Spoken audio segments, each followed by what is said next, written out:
मेरा नाम कोमल है। मेरे चाचा मेरे साथ ज़बरदस्ती करना चाहते थे। एक दिन तो हद ही हो गई।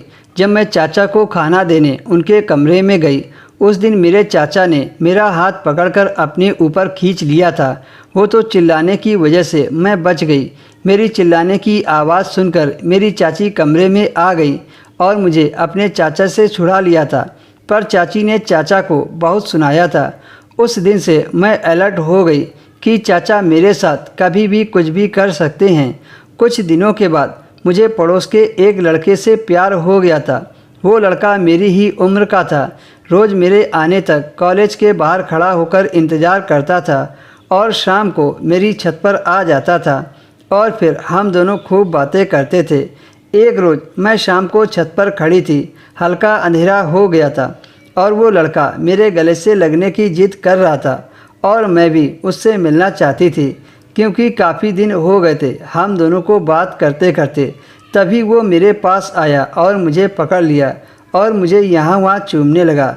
मैं भी उससे चिपक गई। धीरे धीरे उसने मुझे अपने आगोश में ले लिया। मैं भी इस पल का अच्छे से मज़ा लेना चाहती थी। रात हो जाने की वजह से किसी को कुछ नहीं दिखाई दे रहा था। तभी उसने मुझे दीवार से चिपकाकर खड़ा कर दिया और मेरे शरीर से खेलने लगा। हम दोनों यही सोच रहे थे कि रात हो जाने के बाद तो छत पर कोई आता नहीं है, इसलिए हम निडर होकर अपना काम तेज़ी से कर रहे थे। पर उस दिन मेरी किस्मत ने साथ नहीं दिया। चाचा जी ऑफिस से घर आए। गलती से तौलिया छत पर पड़ी थी और उनको रात में नहाने की आदत थी।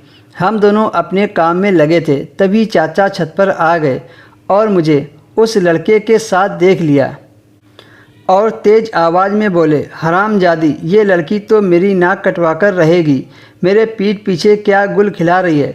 जब मैं इसके साथ करना चाह रहा था तो इसने अपनी चाची को बुलाकर मेरी डांट करवाई। चाचा तेज कदमों से मेरी तरफ बढ़े और मुझे उस हाल में देख लिया और मेरे साथ लड़के को चाचा ने ज़ोरदार तमाचा मारा। वो लड़का तो वहाँ से भाग गया। फंस गई मैं। फिर चाचा ने मेरे गाल पर एक जोर का तमाचा मारा और फिर छत पर गिरा दिया और कहने लगे, तू पराये के साथ करना चाहती है और मेरे साथ तुम्हें कौन सी परेशानी हो रही है। कहते कहते मेरे चाचा मेरे ऊपर चढ़ गए और ज़ोर ज़ोर से अपनी हवस को मिटाने की कोशिश करने लगे। इस बार मैं ज़्यादा मना नहीं कर पाई, क्योंकि चाचा ने मुझे दूसरे के साथ पकड़ लिया था। मैं चाचा के नीचे लेटकर उनके ख़त्म होने का इंतज़ार करने लगी। करीब 10 मिनट के बाद जब चाचा शांत हुए तो मैं उठकर नीचे आ गई।